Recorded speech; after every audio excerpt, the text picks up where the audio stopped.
I have been kind of sorting through a few of the packs that I haven't really used before, really because I've got a lot of things that are similar. So, sorry, I wasn't really on the screen there for a sec. So, there's a ton of retro synths out there, right? And a ton of sample packs. Every time I buy software, every time I upgrade one of my libraries, it seems like they've thrown in, some more retro synths, and apparently, this is the be-all, end-all that's, going to mean I can throw away my Juno 6 and all that sort of stuff. So anyway, we're going to look at these retro synths that are an Ableton pack, and this is really getting into something new for me. Now, I've worked a lot with synths. I know quite a bit about subtractive and additive, FM and granular synthesis, so making sounds, sound design, waveforms, filtering, envelopes, all that stuff is very familiar to me, and I'm expecting to see a lot of that in retro synths, but I just kind of want to give you a heads up. This is me kind of making the discovery as well. So I want to start by just kind of listening, right? Because the thing that is always the big promise of anything called retro synths is that we're going to be getting like nice, warm, organic sort of analog sounds. So the best way to judge that, I think, is to listen to it before we, look at it technically or any of that stuff. So I'm going to go down here just on my push, and I think, yeah, that's what you see. And what are we on? Retro synths. Here we go. Got so many packs. And I'm hoping that, these really will sound nice and rich. So there they are. All right, so we got samples and sounds. Let's listen to these.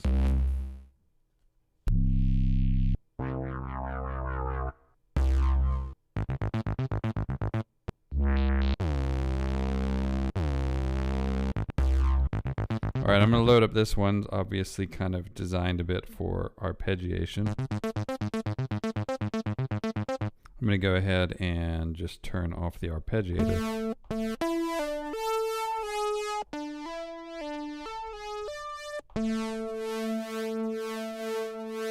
Okay, so there's like a little bit of pulsing in there.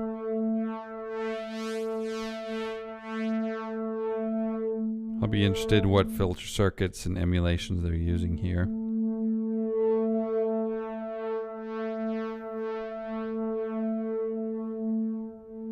All right, modulation.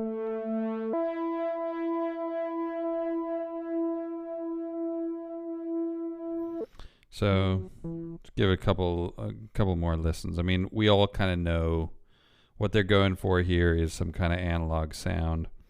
And I think, it sounds pretty good, right? And I guess really at the end of the day, it's kind of a question with retro synths in a digital format, whether or not they'll work kind of in the mix, maybe more than like, are these going to be the be all end all? So here are the actual samples, the actual audio samples. Things are being based off, so I'm imagining these will be sampled instruments.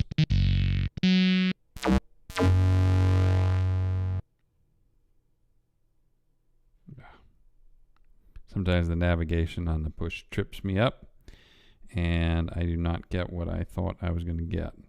Let's listen to some other samples.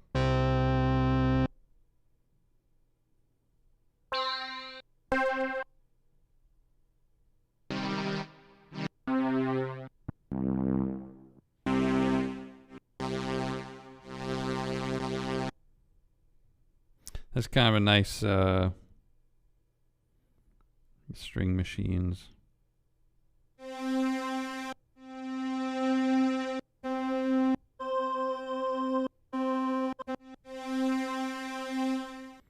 liked the art.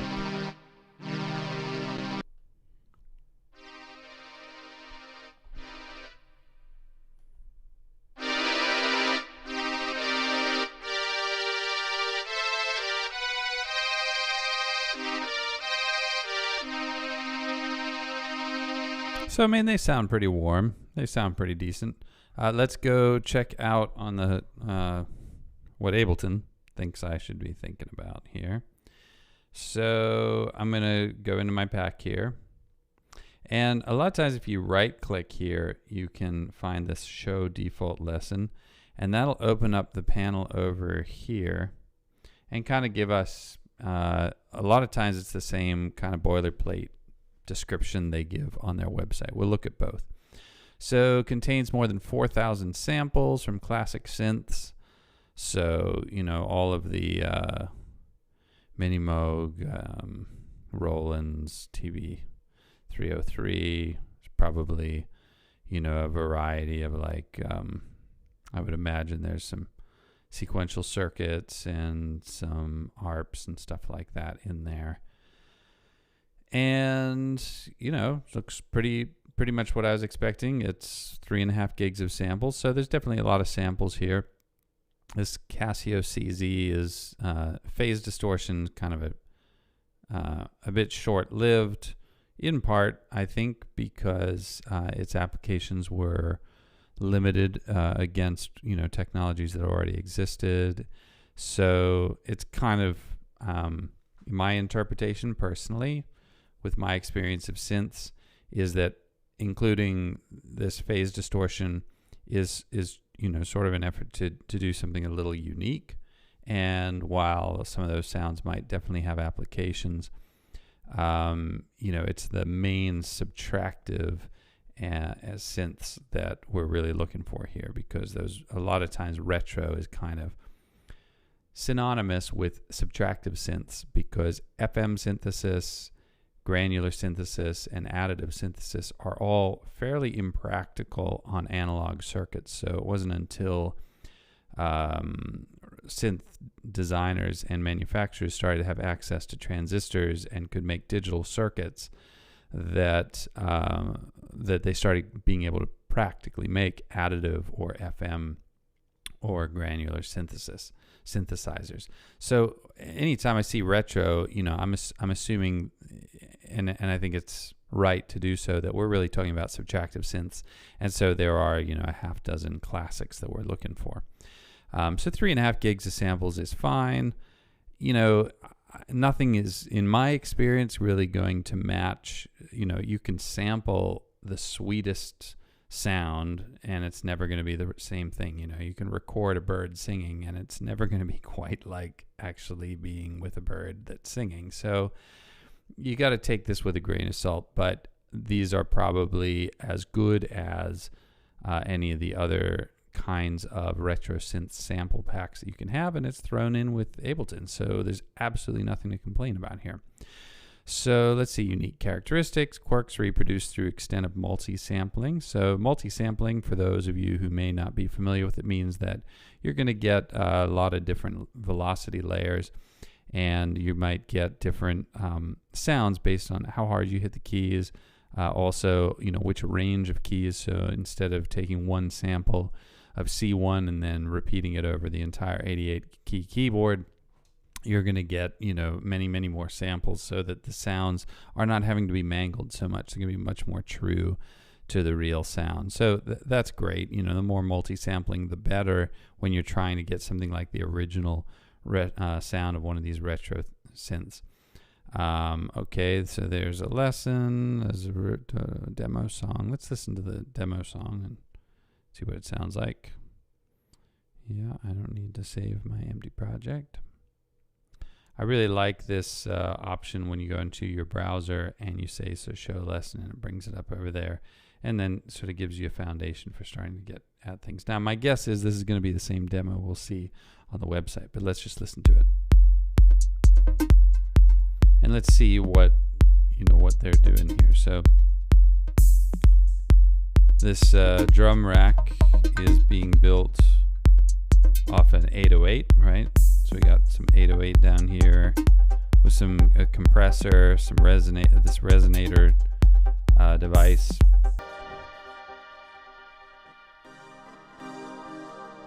Yeah, so you can see what that nano pad sounds like when I play it. So let's take a look at the take a look at the Ableton website. So Ableton Retro Synths pack. I just Google it, and usually the first one that comes up is the Ableton page all about this. So you can come here on your own, watch this video, and they'll talk a little bit maybe about how they did this. Looks like this maybe came with Live 10. I've been with Live for a long time, maybe version 3 or 4, and over the years just accrued whatever packs came with each new version. So I don't always remember which pack it came with. This is interesting. It says it's discontinued up here, so you can't actually buy it or maybe not even download it anymore, which is interesting. There's a lot of live clips. I will listen to some of those. There's presets and a live set, which is the one we just listened to. And yeah, they've got the demo.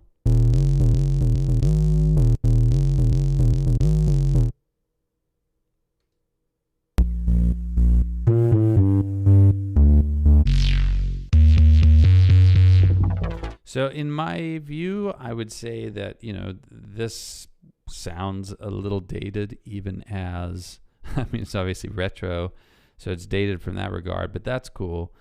It's dated a little bit in the quality of the audio samples, and also just the layering of effects and things. So I think this is a rather dry pack, and probably a good and healthy place to start from for analyzing, you know, what goes into different sounds. If you're doing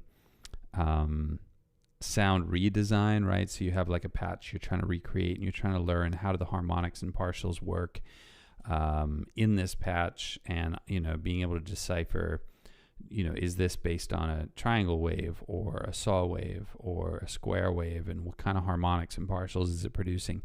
Probably these samples would be really helpful in that endeavor, because they're going to be kind of dry, they're relatively static, and very true to the original. They describe these, they tag it with electronica, synth, and vintage, so, you know, that seems to make sense to me. You're really only going to be using this if you're making synthy stuff. I would say it would work well on anything where you are trying to make music from sort of an 80s, maybe 90s sort of style, maybe even to, like, you know, Aphex Twin kind of 90s. And so let's just see. Instant retro, versatile, immediately usable. Yes, I'd say they are. Analog bass volume 1. So these are, they're saying micro packs. So, you know, there's basically a couple of bass instruments. This P50 linear, an elaborate collection of instrument racks from the legendary Roland D50 linear arithmetic digital synthesizer. I'm not actually that familiar with it. The Casio phase distortion, string machines, which were huge in the 70s. And so Vector, vintage 80s classics, Oberheim Matrix, that would be, you know, that's definitely nicer to have a pack of that than have to go out and break out my credit card to buy myself one of those. Let's see, that's vintage 80s. I'm curious to see how that's organized. So, you know, if I were to go in here, this would be giving me access to those Oberheim type sounds, which are what I favor personally.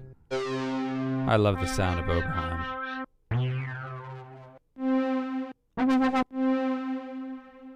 Very rich. You know, I like that quality a lot. Let's listen to some of these clips, because there's a lot of clips in here, and sometimes you want to just put stuff together. Wait for the sample to roll up here.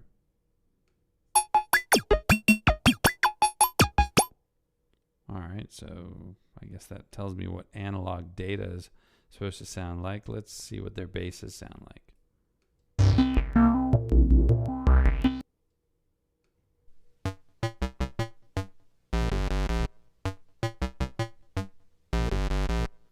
All right, so what I'm going to do is I am going to just go ahead and create a new project Take a few of these, drop them in, just basically put together a simple starter. Here, I'm going to go down from basses. I'm going to go down to leads. And just, this is me just basically seeing what does this sound like if I throw a few of these together and play them. Because construction kits are a good source of inspiration. Want something that's got a bit of a beat, not too bleepy.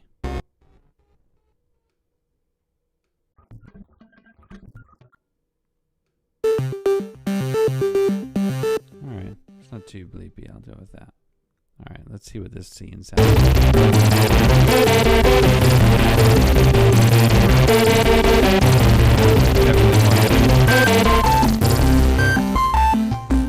Remix this down. Alright, so